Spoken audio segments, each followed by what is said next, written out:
ఏర్పడిన 3 నెలల్లోనే 30,000కు పైగా ఉద్యోగాలు భర్తీ చేశామన్నారు సీఎం రేవంత్. వివిధ శాఖల్లోని ఉద్యోగాలకు నియామక పత్రాలను అందజేశారు.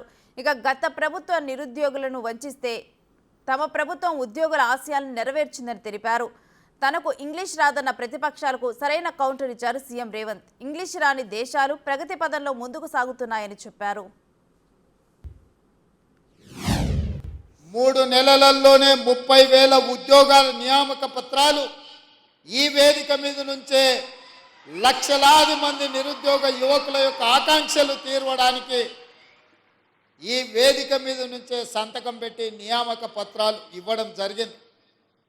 అది పోలీస్ శాఖలు కావచ్చు, పారామెడికల్ సిబ్బంది కావచ్చు, సింగరేణి సిబ్బంది కావచ్చు, ఈరోజు గురుకులాలలో టీచర్ల నియామకాలు కావచ్చు, ఈరోజు సోషల్ వెల్ఫేర్ టీచర్స్తో పాటు జూనియర్ లెక్చరర్స్ కావచ్చు. ఎన్ని ఉద్యోగ నియామకాలు ఈ ఎల్బీ స్టేడియం వేదికగా జరుగుతున్నది అంటే ఖచ్చితంగా రాబోయే చరిత్రలో ఈ ఎల్బీ స్టేడియం శాశ్వతంగా లిఖించడం జరుగుతుందని చెప్పి నేను విశ్వసిస్తున్నా. గత ముఖ్యమంత్రి గారు పెంచుకున్న వాళ్ళ మనవడు పెంచుకున్న పెంపుడు కుక్క చచ్చిపోతే డాక్టర్ మీద క్రిమినల్ కేసులు పెట్టి బంజారాహిల్స్ పోలీస్ స్టేషన్లో లోపలేపించారు. వాళ్ళ పెంపుడు కుక్కకు జ్వరం వస్తే డాక్టర్ చూడలేదని ఆ వెటర్నరీ డాక్టర్ల మీద కేసులు పెట్టారు. మరి వాళ్ళ ఉద్యోగాలు రాక వందలాది మంది విద్యార్థులు ఆత్మహత్యలు చేసుకుంటుంటే వాళ్ళను ఊరేయాలనా లేదా మీరు ఒక్కసారి ఆలోచించిన వాళ్ళు ముఖ్యమంత్రి గారికి ఇంగ్లీష్ రాదని అవహేళన చేస్తుంటారు.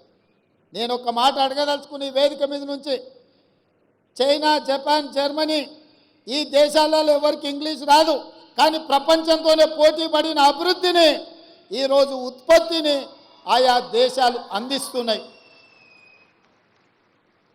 ఇంగ్లీష్ అనేది ఒక భాష ప్రపంచంలో ఉద్యోగ ఉపాధి అవకాశాలు దొరకడానికి ఉపయోగపడుతుంది.